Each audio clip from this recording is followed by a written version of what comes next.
Welcome back to Heal, a podcast for Change by Fire, healing, empowering, accepting, and living. I'm Julie Piccone, founder of Change by Fire and the Arizona Walk of Courage, and I am one of your hosts. And my name is Lori Janik, and I'm a 15-year burn advocate and social worker and current trauma grief therapist. So come join us today. We're going to again dive further into alternative modalities of healing and really talk further about connecting and harnessing that power of the mind and different levels of being. Let's get healing.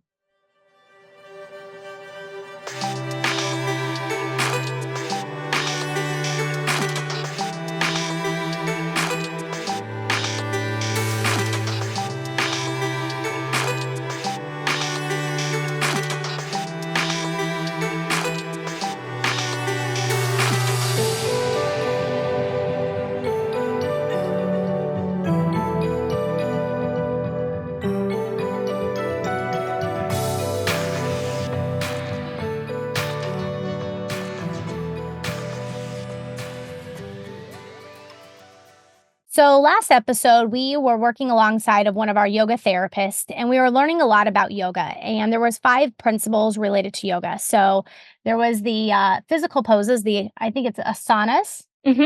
Yep. And then we got our breathing poses, which is the pranayamas, nutrition, diet, relaxation. There was meditation and positive thinking. So when it came to the yoga, it was kind of a full body, whole body healing. It wasn't just with the mind, it was also with the body, as well as burn scar support to really help when it comes to flexibility, mobility, mental realignment. And our yoga therapist shared a takeaway tool. And on that takeaway tool, she really shared about meditative breath and the pause. And so, Lori, have you had an opportunity to practice that meditative breath and pause? I actually do. That is a regular reminder for me, both the session and her kind of integration of that. But that's something I try to genuinely do at the start of every day, is start my day with just some mindfulness, some meditation, a little bit of pause. And in the therapy realm of my work as well, too, I have little spaces of time in between each client. So I'm like, oh, this is such a powerful place and space to place those, as well as in starting some sessions. And that's also been something really, as far as with my kids, that I've really been trying to practice is how can we take a pause and just notice when things happen before we go to those reaction or reactive responses. So I would agree. I would also say for me personally, kind of like you have a big, busy job, you're going. And so for me, I'm on the phone one after another. And oftentimes I can find myself getting a little anxious, overwhelmed because I'm not taking that pause. mm-hmm. I'm not recentering myself, taking a couple deep breaths, pausing, reflecting before I jump into the next one. And so it's been very important for me as well, just to have that moment, even when I get somewhere, to just sit in the car for a moment, breathe, let it out, and really just start, allowing everything to work out the way it's supposed to. So it's been very important for me too. So I love that she shared that with us. So hopefully our listeners have also taken advantage of that. And if you haven't, now you can. And today we're further going to expand on just that navigation of how further can we get back into that brain and body connection, really delve a little bit deeper in kind of brain body work and explore another modality of healing, hypnotherapy. My favorite. Julie, what can you share with us, since we usually start off with a little bit of definition work around our therapy modalities? What exactly is hypnotherapy? Well, hypnotherapy is a heightened state of concentration and focus.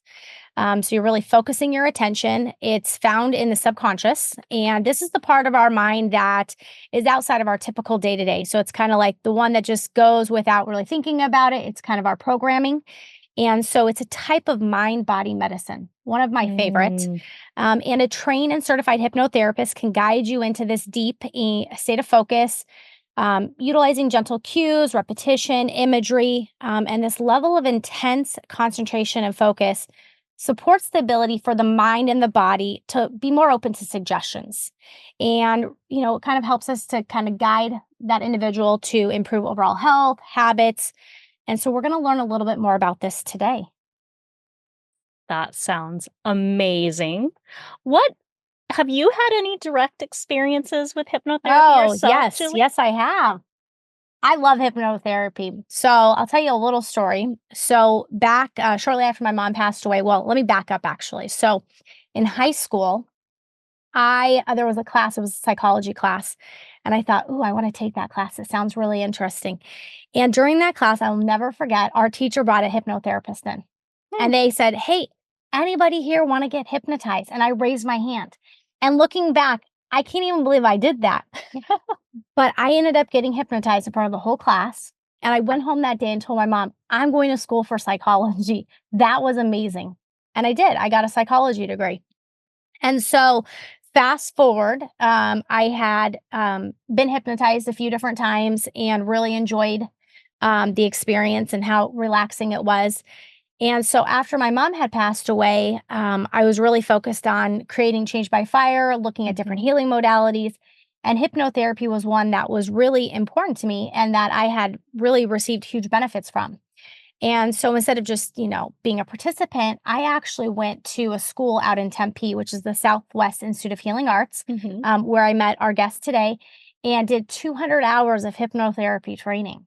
Woo! So my children got to take part in many of those exercises because it was, hey, I need to, practice. So Mhm. go sit in that nice chair and I'm going to hypnotize you. And they loved it. So I have quite a bit of experience. I don't utilize it as like a profession. I don't personally do hypnotherapy, but I have it and I have the knowledge behind it. And I just cannot speak enough great things about it. How about you? Mine is probably gonna be definitely on the lesser realm than you, but I do feel it's important kind of me sharing my experience with it because Yeah. it may align with some people that have had more of not so great an experience. So I'm gonna preface that. I was a teenager, and I was going through treatment for a pretty severe eating disorder and some mental health issues. And my therapist at the time utilized hypnotherapy on me, and I just did not remember it going well. And there was a lot of discord that was created in that therapeutic Mm, relationship. And so I will admit that, like, it was something that I just didn't think of for quite some time in my further kind of life development healing work. But I remember when I went back to school for my graduate program, it was kind of a therapy modality that we discussed. And within recent years of my counseling endeavors, that's where I've said it's more like, I'm going to give some of these things a second chance because we all know when we're teenagers, sometimes we don't broach everything with the greatest level of acceptance and excitement. So, definitely, I'm a big proponent of anything that really kind of utilizes the whole body, like the deep recess of, within you, within your body, within your mind to really kind of connect, gauge, and understand yourself. So, I have more recently actually undergone that through one of my therapeutic colleagues and had a much better experience than previously. So, there's also that. well, that's awesome. Well, like you mentioned, Julie, we have an amazing guest here with us today, life coach and certified hypnotherapist, Linda Bennett. And she's going to further share and expand on hypnotherapy practices, benefits, supports, and whole body healing. And I know you learned hypnotherapy through Linda. Yes. Well, I just adore Linda. I was telling Lori before we got started how much I adore you and how when I started with Southwest Institute of Healing Arts and did a hypnotherapy program, I was so drawn to you. You have just such a calming presence and the way you explain things. And I thought, what you do is just so cool. And obviously, you helped me learn a lot. And you were around since really the beginning of Change by Fire. I mean, Change by Fire was like a vision. Like it wasn't even like fully in, I don't even think it was an It was a organization thought. yet. It was a thought. And so that was really the first healing modality that was like, okay, like let's start looking at hypnotherapy because I Mm. knew the impact, I knew the benefits it could have for burn survivors. And so I got to know you over that period of time. I want to say it was probably about 18 months of doing the hypnotherapy, going through the Mm. classes, and just learned so much. I definitely think during that point in time, I was going through the grief journey and I was Mhm. probably a little dysregulated. And I think to myself, I'd like to go back and redo some of those classes. Now that I'm a little more in my body and Yeah. not, going through that. And so, we are so excited to have you on our podcast today to learn more about hypnotherapy, kind of how you got started. some different resources and supports on how hypnotherapy can really work with our burn and trauma survivors. And so, our first question for you is what initially drew you to hypnotherapy? Well, first of all, thank you for inviting me to be here. And I love to talk about hypnotherapy because this is my jam, my passion. I got started because my life was falling apart. Hmm. I was going through a divorce. I was going through a bankruptcy of a business. It was like, ugh. And someone suggested I give it a try. And I went, okay, I don't know much about it. So sure, I'll give it a try. And it was so impactful the first session that I became a student 2 years after that. And that's been my life ever since. Wow. Well, and you're also known as the Hypno Queen, is that right? Yeah. She's definitely the Hypno Queen. We'd be in class and she's like, all right, everyone, close your eyes. We're like, oh no, where are we going? And it was so much fun because she taught hypnotherapy in such a great way. And I've had many sessions with her, after I was a student. I've had family members go see her, and her approach is just very welcoming and calming, and just safe. Obviously, when you were a teenager, you didn't have a great experience.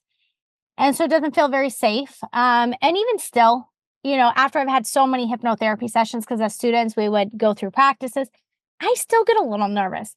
But I also think it's not just nervousness. I think it's excitement of like, okay, what is going to come? Like, what's going to come up? What am I going to work through? Right. And so I'm definitely due for a hypnotherapy session with Linda. So when you obviously you had your experience where you had it was so impactful. Were there things that were specifically that you think of that were impactful for you? Did it help you with like a different mindset? Yeah, I think the key thing for me is it gave me hope. And I was in a place that hope wasn't even on my radar. And it didn't fix everything right away, but it gave me the drive and the motivation to take the action I needed to take that I wasn't taking. And it's like there's light at the end of this tunnel, that it could get better. But I knew it was going to be up to me. But it's still, and my very first session, I have to, when I look back on it now, they were addressing low self-esteem. Well, who doesn't have low self-esteem? That just comes with the territory, right? And so they said, start clearing that away. And I'm thinking in my mind, okay, how am I supposed to do this? And the first thing I saw it was like having a dream. I saw kids getting off a school bus and I had a checklist and I was checking them off. I had no idea who they were. The next thing I'm doing is punting footballs.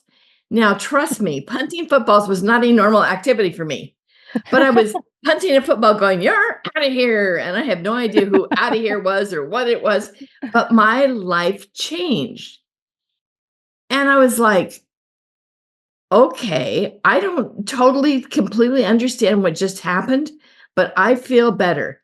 That was the kicker for me, is I felt better about myself and what was going on in my life, and that I could do something about it. That was worth it. That was worth it right there. I love that. Well, that sounds like that really was your piece of tangible as well too, because I think that at least, I mean, if I reflect back to like when I was a teenager and my experience, what maybe might be some people's like concerns is, well, I don't know if I want to lose control, and I like, what does letting go mean? And like, it's not like a tangible concept. So how would you describe your work with individuals and promote this field of healing amidst like maybe that kind of fear that we have to kind of let go? Or here's the thing. When somebody is in resistance to let go, I always want to know, well, how does it help you to hang on to this, whatever this is? And for a lot of people, they can't even tell you. They're going, well, I don't know, but it just doesn't feel safe to let go. So they don't feel safe. So I've got to do something to make it safe for them. And what a lot of people think hypnosis isn't two entirely different things. It's not about trying to control you. It's about giving you the control back to do what you want to do. So it's not like I'm going to tell you to do this and then you're automatically going to do it. You're going to say, heck no, I don't want to do that. And if a client isn't ready to make the changes that they need to make, you can't force them. And I have had plenty of people over the years say, would you hypnotize my son, my whoever, to quit doing this or quit doing that? And it's like, especially, I worked in recovery for a number of years, and that comes up a lot. Can you get them to stop doing whatever they're doing? No, I can't get them to stop, but do they want to, I can support them in that. And I think that's a big, big difference. Because it sounds like then you're really working with their willingness, their readiness to change. So it's really control is in your court or in their court versus in your court. Right, exactly. And not everybody's willing to change yet, because they're getting something out of whatever they're doing. Even if it seems like the unhealthiest behavior in the world, they're getting something out of it. And so we've got to find, and so a lot of it is exploration and finding out what it is that keeps them in this pattern. And for a lot of people, it's a sense of control over their environment that may be chaotic. For some people, it's just the change, especially, and I'll liken this again to people that have substance problems, even smoking cessation.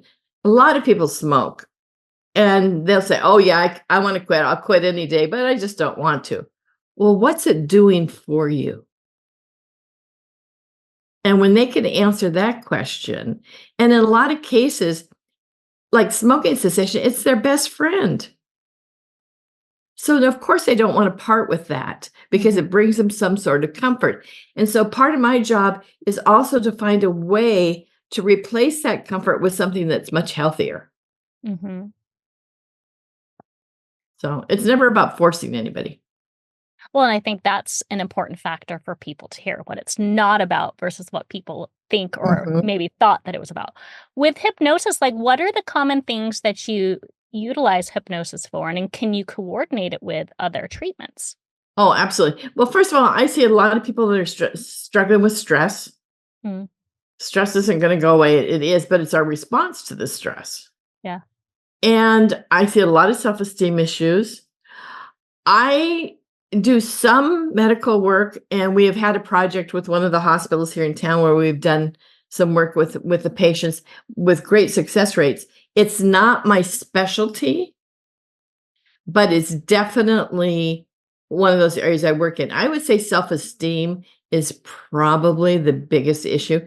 And quite frankly, I find that if people don't feel good about themselves, the decisions they make usually aren't the best ones. True story. Yeah.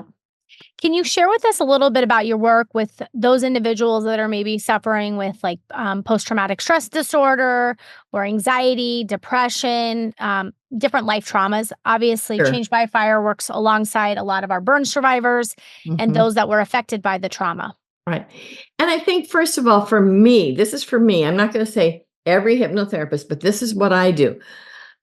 For me, I want to look at what do they believe to be true about themselves because of the experience.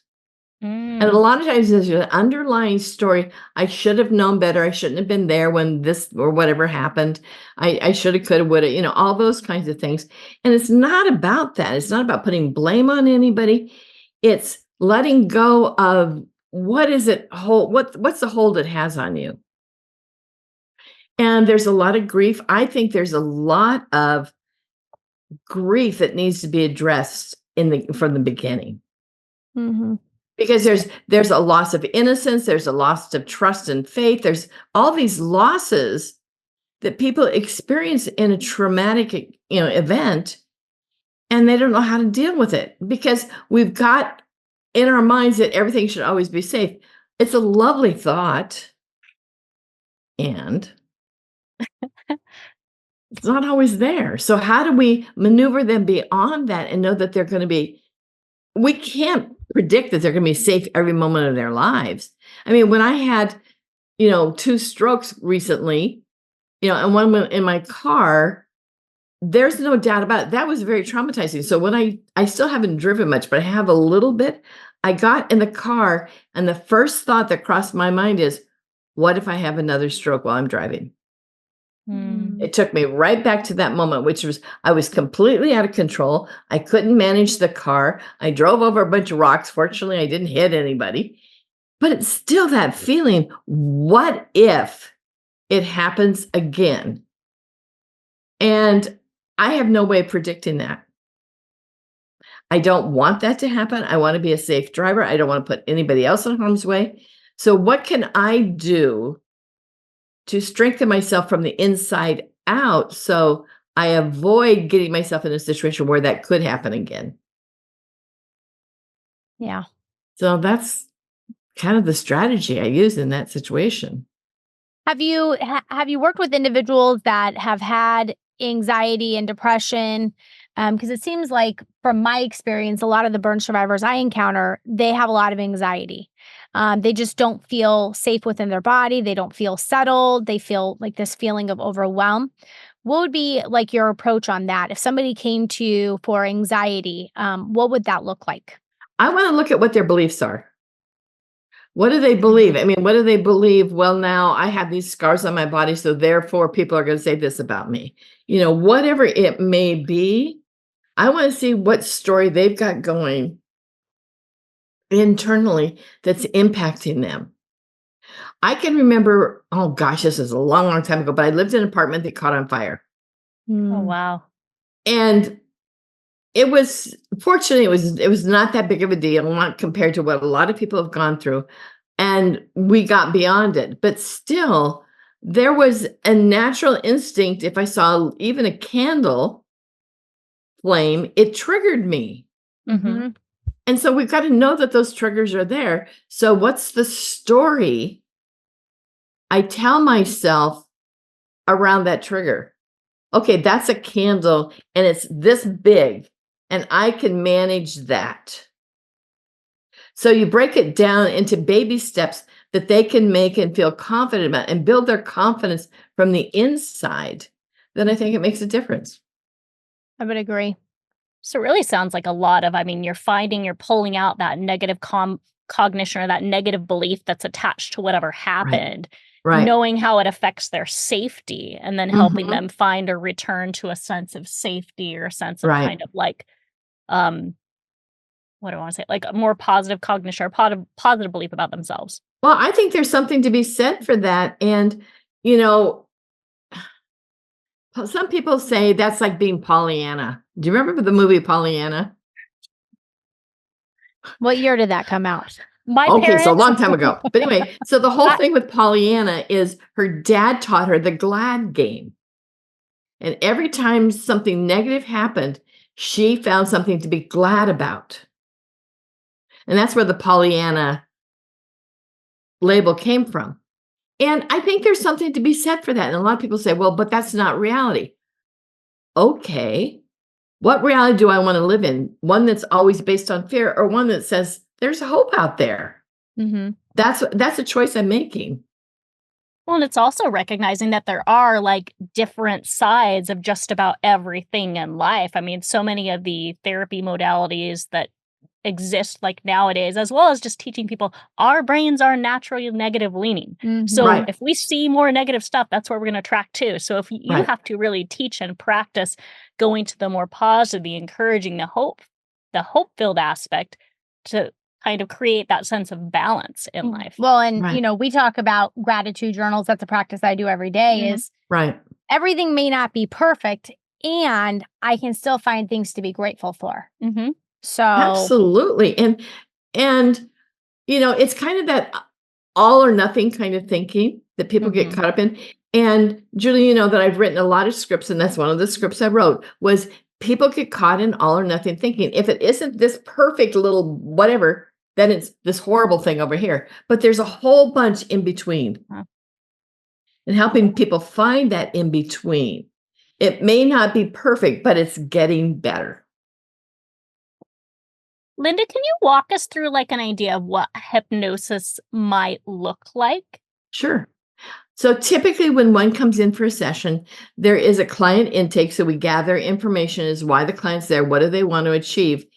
And I want to make sure that I can realistically offer assistance to whoever's there across from me. I've had clients come in and say, I want you to fix me.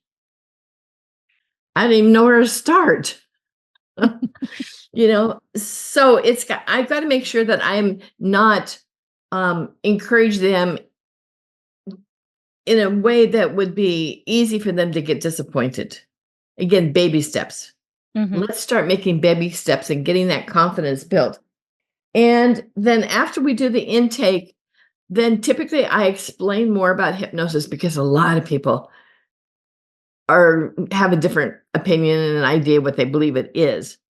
And then the next thing is we start the hypnosis process. And that's where we do a deep relaxation. And you talked about what you're doing with yoga last week. It's breathing and relaxation. And when we're in that state, we're more open to a lot of things. And for some people, they liken it to the dream state. And your dreams are very, very powerful. I find that that's one of the areas that I really work with my clients on, is helping them recognize their dreams. And some people say, oh, I don't dream. Well, yeah, you do. You're just not remembering them, which is okay. Or some people have lots of nightmares. And I go, great. And they look at me like I just lost my mind. What do you mean great? Because I have nightmares. Because you're telling me what your fear is. And I've had clients, for example, I had a client who had a tough upbringing and was lots of abuse in the household and things like that. And she always had these dreams about somebody coming to attack her. So she'd had one of those dreams and she came in to see me and she goes, I had one of those dreams. I said, okay, good. Let's go over the dream again. Take me back to it. And her eyes get about this big and she's going, I don't want to do that. I said, trust me, it's going to be okay. So the attacker came into the dream. I said, stop right there, turn around and face the attacker and tell him to go away. That dream has never come back. So it just shows me that the more we're willing to take action and take accountability and make choices for our lives, that things don't have to stay the way they were. I love to like how you likened really the dream and the nightmares and just, I mean, your brain and your body are trying to make sense of missing pieces of information, and hypnosis can help people make sense of those missing pieces of information. Whereas I know like for me, and just the value of kind of getting in a relaxed and safe state, which was probably the reason why it didn't fully work when I was a teenager, because I couldn't get into a relaxed and safe state. But just the value of that as that kind of settling into and then allowing yourself to explore. Well, and, through the relaxation process, we talk about that imagery, the repetition. There's a lot of that because as you're focusing on what she is saying, or any hypnotherapist, you're putting yourself into this trance and you're letting go. And so your body starts to feel very relaxed and heavy and calm. So maybe we should phrase it more as kind of I feel like I'm getting very relaxed and rather calm than right now letting just go. talking about it. Yeah. So then after they get relaxed and they get calm and so forth, then what happens next? So then typically I use some sort of script, some sort of metaphorical story that relates to what they're experiencing so they can connect with it. The subconscious mind's natural language is metaphors. We learn through stories. When we were kids, how many people read stories to us and we could put ourselves in the story and we would then be able to learn and understand about life and things through those stories. So that's what we're continuing on with. And those metaphors can be so powerful. And, it's the second time I experienced hypnosis, I will never forget this. I don't even remember what started it, but all of a sudden I felt like someone was grabbing onto my arms and it really hurt. And I was like, what's going on? And it took me back to experience with my mother. And she was yelling at me saying she hated me. And I was a little kid and I thought, well, if mom hates me, then the rest of the world hates me. Now, in this scenario, I was able to stand back and see what set this up. And my mother was a single parent, didn't have much. My grandfather had just built her this beautiful vanity. And my mother liked to sleep in on Sundays. So my brother and I got out her red nail polish and decided to paint her new furniture. So all of a sudden I could stand back and go, Well, I can see she was probably pretty upset about that. And all of a sudden it changed my original thought about it. And it was like, well, of course she'd say that because she was upset. And I let her off the hook. I let me off the hook. It just changed the dynamics of that whole thing. Yeah, it's like because you could see the context and that allowed you to Yes. really re-story the whole Right. situation. I Right. love that idea of interconnection or weaving in scripts and stories because that is so much how we learn, how we grow. I mean, that's the whole like reading, teaching of children. Any parent Right. with children will tell you like that's how like my kid picked up on major concepts. And if you struggle with behaviors and different things, you often utilize stories and Right. metaphors to help better understand and engage. Well, and, like Linda said, she's written many, many different stories, not only for, adults, but even for children that are going through hypnotherapy as well. So it's not like it just could be an adult that's taking advantage of it. Usually children tend to be more receptive because, we as older individuals, it's like, well, what's going to happen? And we also hear, these misperceptions about hypnotherapy. You can make me cluck like a chicken. What if I don't wake up? What are some of the other, misperceptions you hear from Those are people that probably come the in? two biggest. And when clients say to me, are you gonna make me cluck like a chicken? And I always say, well, if you'd like to, I'll be happy to help you. And there's this, again, they think they're not gonna remember their experience. And they're gonna remember it in bits and pieces like they do with their dreams. They're afraid they're gonna lose control and I'm gonna make them do something. I have no interest in making anybody do anything. And B, you're still that much in control that if you don't want to do it, you're going to say, nope, not going there. Yeah. So those are the most Uh, common ones. Yeah. Well, I have really enjoyed having you on our podcast, like learning just about hypnotherapy. Obviously, for our listeners, I had my own understanding of it. And, obviously you had your experience too, Lori. And, just the power of the mind and the body to really utilize hypnotherapy as a tool in our healing. And obviously, Right. there's still so much to be learned about hypnotherapy. But Lori, you always like your takeaway tool. That's my favorite well, I shouldn't say that's my favorite thing about our podcast. There's a lot of favorite things I have, but that's one of my more favorite things is every podcast episode we end with a type of takeaway tool. And that's really just an added additional learning technique or modality, little glimmer of wisdom that can really support our listeners and just, you know, grasping onto new concepts and living, a better, fuller, richer life. And Linda, do you have any that you might like to share with us from your work as a life coach, as a hypnotherapist, a tool maybe that really could help people support in just accessing these powers of their mind, of their inner consciousness? Sure. I do. And so I've sent Julie already an MP3 recording of a script I recorded. It's called The Waterfall. Ooh. And the idea is it gets you very relaxed, and then you go into a waterfall and let the waterfall wash away whatever the troubles are. Oh, that's a And most people beautiful can metaphor. relate to that imagery pretty easily because I reinforce it by suggesting every time you get into the shower, let the shower wash away any negativity. I've done that with Yeah. Linda before, but I didn't remember that. And every time I get in the shower, I'm always like, wash away anything that's bothering me, anything that's causing me anxiousness and so forth. And I remember there was one that I did with you years ago, and it was around a tree that was firmly planted.